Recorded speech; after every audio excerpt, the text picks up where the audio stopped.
tuqatih haqqa tuqatihi wa la tamutunna illa wa antum muslimun. Sadaqallahul azim wa sadaqa rasuluhul karim wa nahnu ala dzalika minasyahidin walhamdulillahi rabbil alamin. Bapak Ibu hadirin jamaah salat maghrib yang dimuliakan Allah Subhanahu wa taala. Alhamdulillah, pada malam hari ini kita ditakdir oleh Allah Subhanahu wa taala menjadi seorang hamba. Jadi Abdullah, hamba Allah Subhanahu wa taala itu adalah status tertinggi kita.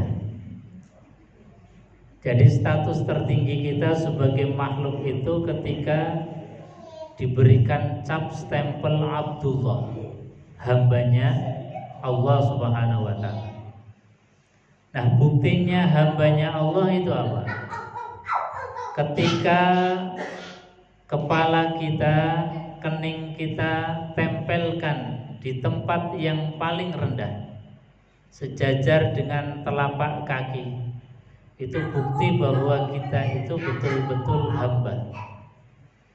Tidak ada yang kita unggulkan lagi. Kepala yang kita junjung tinggi, hormati, yang di dalamnya ada akal pikiran yang menjadi nilai tertingginya manusia. Saat kita sholat, kita letakkan di tempat yang paling rendah, sejajar dengan telapak kita. Artinya apa? Bahwa aktivitas tadi yang kita laksanakan, yaitu sholat maghrib berjamaah, meletakkan kepala kita di tempat yang paling rendah, itu justru menjadikan kita, makom kita di hadapan Allah punya kedudukan yang paling tinggi. Maka sekali lagi tidak ada kalimat yang patut kita ucapkan kecuali bersyukur kepada Allah biqaulina alhamdulillahirabbil alamin. Kedua kalinya salawat dan salam kita haturkan keharibaan baginda Nabi besar Muhammad sallallahu alaihi wasallam. Dengan bersalawat kepada beliau, harapannya kita yang mengaku umat beliau, beliau pun mengakui kita sebagai umatnya. Jangan sampai bertepuk sebelah tangan. Kalau bertepuk sebelah tangan, kata anak-anak sekarang, sakitnya tuh di sini. Sakitnya di mana? Di sini, di dada kita. Maka mudah-mudahan kita yang mengaku umat Rasulullah, Rasulullah pun mengakui kita sebagai umatnya. Jemaah yang dimuliakan Allah Subhanahu wa taala. Malam hari ini temanya adalah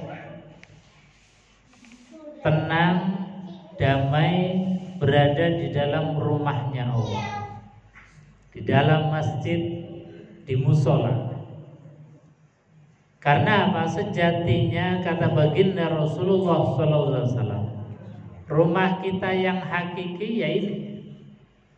Rumah kita yang hakiki sejatinya rumah ya musola, masjid, rumah Allah.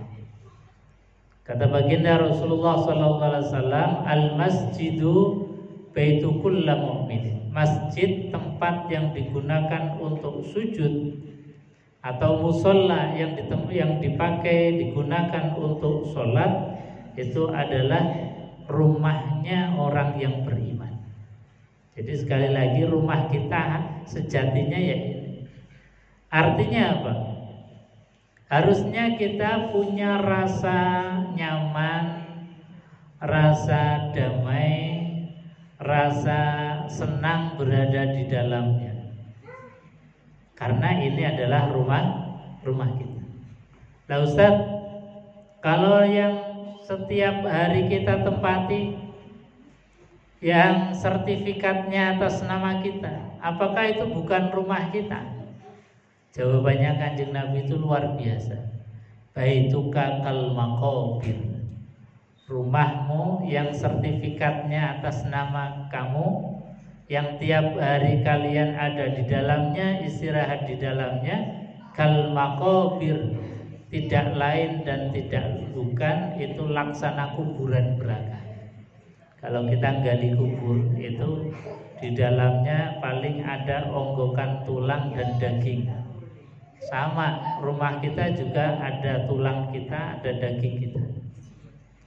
Maka rumah yang akan bersinar, kalau rumah kita ingin bercahaya, dilihat dari langit, dilihat dari arsy-Nya Allah Subhanahu wa taala, maka baginda Rasulullah sallallahu alaihi wasallam itu memberikan satu tips. Tipsnya apa? Nawwiru buyutakum bis-shalah wa qiraatil Qur'an. Terangi rumahmu itu dengan sholat. Sholat yang bagaimana? Kata Kanjeng Nabi, haknya sholat jamaah itu di masjid, di musola. Haknya sholat sunnah itu ada di rumah. Meskipun sholat qobliyah, ba'diyah itu di rumah. Sholat tahajud di rumah. Sholat duha di rumah. Termasuk sholat tarawih bagusnya di rumah. Tapi nggak mengapa kalau dilaksanakan di masjid, di musola, untuk ghirah semangat. Tapi sekali lagi ada haknya masing-masing. Haknya masjid adalah sholat jamaah 5 waktu. Haknya rumah itu adalah sholat sunnah. Wa qiraatil Qur'an, dan bacalah Al-Quran di rumah kita. Maka kalau di rumah itu ada 2, yaitu sholat dan bacaan Quran, rumah kita itu terang beneran. Dilihat dari langit itu bercahaya. Itu rumah kita.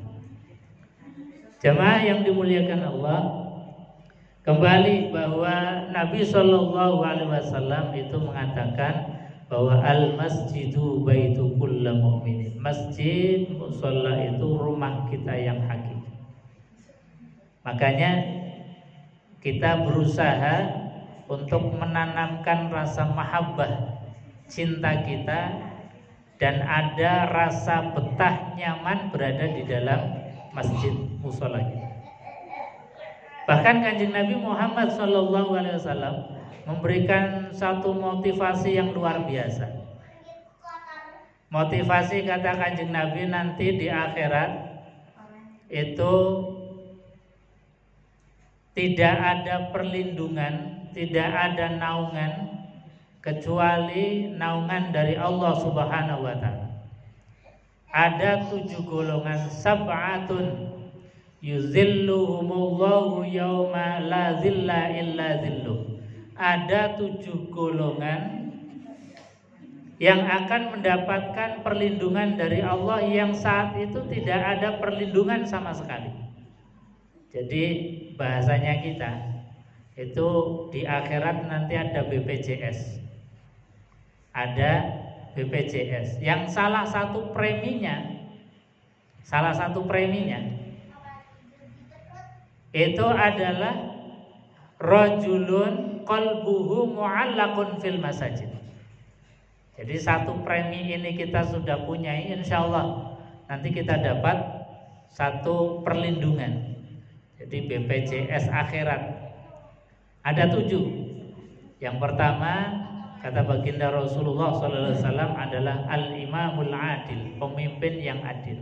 Itu preminya. Terus yang berkaitan dengan masjid adalah rajulun qalbuhu mu'allaqun fil masajid.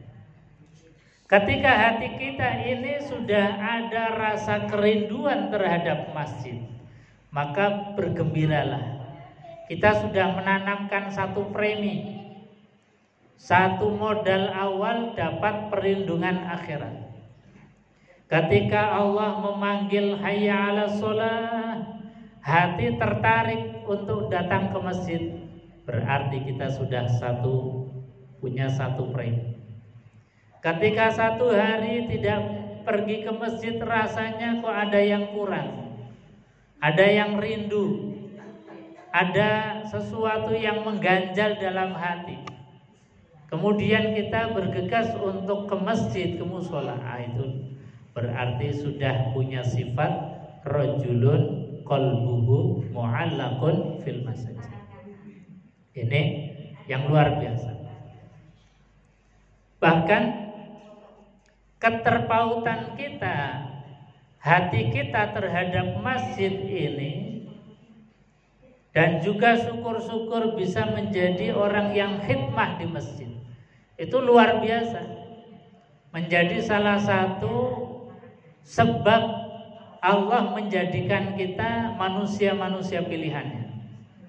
Pernah saya sampaikan di sini, di antara keluarganya Imran itu kenapa dipilih menjadi manusia-manusia pilihan Allah. Imran bukan nabi, bukan rasul, tapi dipilih oleh Allah, bahkan diabadikan, dicatat dalam tinta emas Al-Quran yang sejarahnya akan dibaca sampai ila yaumil qiyamah. Di antara sebabnya itu disebutkan di dalam Al-Quran, iz qalat imra'atu Imran rabbi inni nazartu laka ma fi batni muharraran. Ya Allah, jadikanlah jabang bayi yang ada di dalam perutku ini. Jadikan apa? Muharraran. Dalam tafsir Ibnu Katsir disebutkan muharrar atau muharrir itu adalah li khidmati baitikal muqaddas. Orang yang khidmah ke rumah suci, ke tempat ibadah. Khidmah itu apa? Orang yang ngabdi. Misalnya ada musola, masjid kotor, mau untuk nyapu, membersihkan. Nah, itu namanya khidmah. Ketika lampu masih gelap, kemudian kita cuma nyeplek ke lampu. Khidmah nyeplek ke lampu. Matikan lampu kalau siang. Begitu terus, ada kotoran di masjid kita sapu. Adzan kita azan. Itu namanya li khidmati baitikal muqaddas. Orang yang khidmah di Baitul Maqdis. Maka ketika istri Imran ini melahirkan seorang anak perempuan, ini gelonya luar biasa. Karena biasanya umumnya yang khidmah mengabdi di masjid tempat ibadah itu kan laki-laki. Jadi sempat gelo, sempat kecewa. Tapi karena sudah dinazarkan, karena nazar nggak bisa dibatalkan, maka sejak kecil Maryam, anaknya Imran ini dititipkan kepada pamannya yaitu Nabi Zakaria untuk khidmah di Baitul Maqdis tempat ibadah. Maknanya apa? Dari cerita keluarga Imran ini juga kita bisa menjadi manusia-manusia pilihan Allah dengan cara tadi, punya rasa khidmah di masjid. Jadi ada kepedulian, bukan menjadi tanggungan takmir saja, tapi kita yang hatinya punya iman harus menumbuhkan rasa kepedulian terhadap rumah kita sendiri. Oh, masjid masih gelap, kemudian datang ke masjid nyeplaki lampu. Oh, masjid masih terang lampunya, ketika kita sudah siang kita matikan. Oh, masjid masih kotor, kita bersih. Ini namanya li khidmati baitikal muqaddas. Kalau kita bisa menjadi orang yang khidmah, itu insya Allah, andai kata Quran itu masih turun, mungkin kita itu akan tercatat di dalam tinta emas Al-Quran. Tapi disamakan hukumnya dengan apa yang dilakukan oleh Imran dan keluarganya, insya Allah meskipun kita tidak dicatat dalam tinta emas Al-Quran, tapi diberikan pahala yang sama, yaitu pahala khidmah mengabdi di rumah suci, di tempat ibadah. Ini namanya khidmah. Tapi minimalnya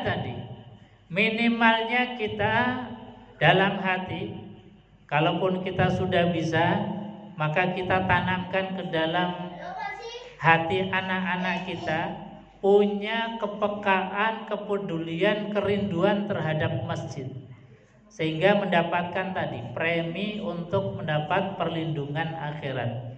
rajulun qalbuhu mu'allaqun fil masajid. Seorang yang hatinya punya kerinduan terhadap masjid.